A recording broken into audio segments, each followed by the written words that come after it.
नाज़रीन, अवामी न्यूज़ में ख़बरनि जो सिलसिलो जारी है। इन वक्त असीं तव्हांखे गडाब में ख़बर ॾींदा हलूं त गडाब जे यूसी एकटी गजेरो जे लासी ॻोठ जे मुख़्तलिफ़ सिंधी वसंदनि में पानी की खोट गुज़र केतिरनि महीननि खां अयूब ॻोठ जे पुराणे पुलिस चौकी भरिसां चूंडियल नुमाइंदा ऐं वाटर बोर्ड इंतज़ामिया जी नाअहली करे पीअण जे पानी जे मेन लाइन ऐं लीकेज हुअण सबबि हज़ारे गैलन पानी ज़ाया वाटर बोर्ड इंतज़ामिया पारां हैवी मशीनरी ज़रिए खड्डो खोटियो वियो आहे। असां हिन वक़्तु मौजूदु आहियूं जेको गडाब जो इलाइक़ो आहे, अयूब ॻोठ, लासी ॻोठ ऐं सुखिया ॻोठ जेके बि चौरायूं आहिनि, हे तव्हां ॾिसी सघो था। हिन ते केॾो गंद किचिरो लॻो पियो आहे ऐं हे मेन रोड आहे।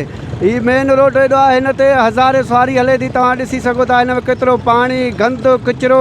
माण्हुनि जो चवणु आहे त असांखे एॾी मुख़्तलिफ़ आहिनि, असांजूं नयूं गाॾियूं 6 महीना बि कोन थियूं हलनि। तव्हां ॾिसी सघो था त हीअ जेको आहे, तव्हां किचिरो साम्हूं गाॾियूं हिननि में हलनि कीअं। माण्हुनि जो आवाम ॾाढो मुख़्तलिफ़ परेशान आहे। हिते चूंडियल नुमाइंदा ऐं हीअ तव्हांखे असां खॾो ॾेखारियूं था। हीअ जेको खॾो आहे, हिन खॾे खे कम से 2 महीना थिया आहिनि, हीअ खॾो बंदि नथो करे। हीअ खॾो जेको आहे सो मेन रोड जे चौराई ते आहे।